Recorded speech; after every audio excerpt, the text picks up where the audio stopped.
I was there for one reason, that Iran cannot have. White হাউসে আবারও জোরালো হয়েছে নিরাপত্তা সতর্কতা। একটি গোপন গোয়েন্দা বার্তা ঘিরে নতুন করে প্রশ্ন উঠেছে, যুক্তরাষ্ট্রের প্রেসিডেন্ট ডোনাল্ড ট্রাম্প কি আবারও হত্যা চেষ্টার লক্ষ্যবস্তু?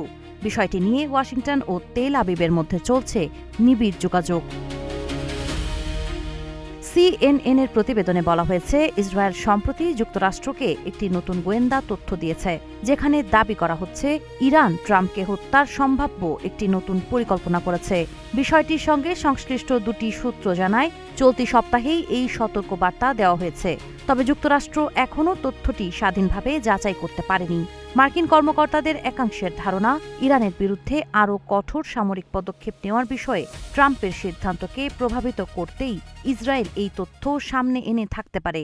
দৃঢ় বন্ধনের আস্থায় শক্তিশালী স্টিলের আরেকটি নাম জেডএসআরএম। আবার অন্য সূত্র বলছে, 2020 সালে ট্রাম্পের নির্দেশে ড্রোন হামলায় ইরানের শীর্ষ জেনারেল কাসেম সোলাইমানি নিহত হওয়ার পর থেকেই প্রতিশোধমূলক হামলার আশঙ্কায় ট্রাম্পকে ঘিরে গোয়েন্দা নজরদারি চলছে।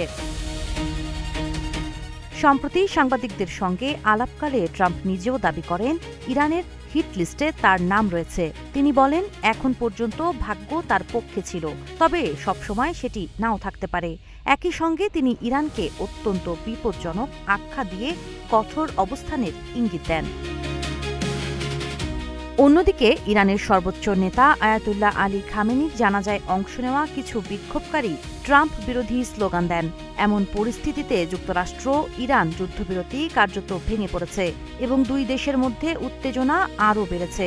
তবে ইসরায়েলের দেওয়া সর্বশেষ গোয়েন্দা তথ্যকে এখনও চূড়ান্তভাবে সত্য বলে নিশ্চিত করেনি যুক্তরাষ্ট্র।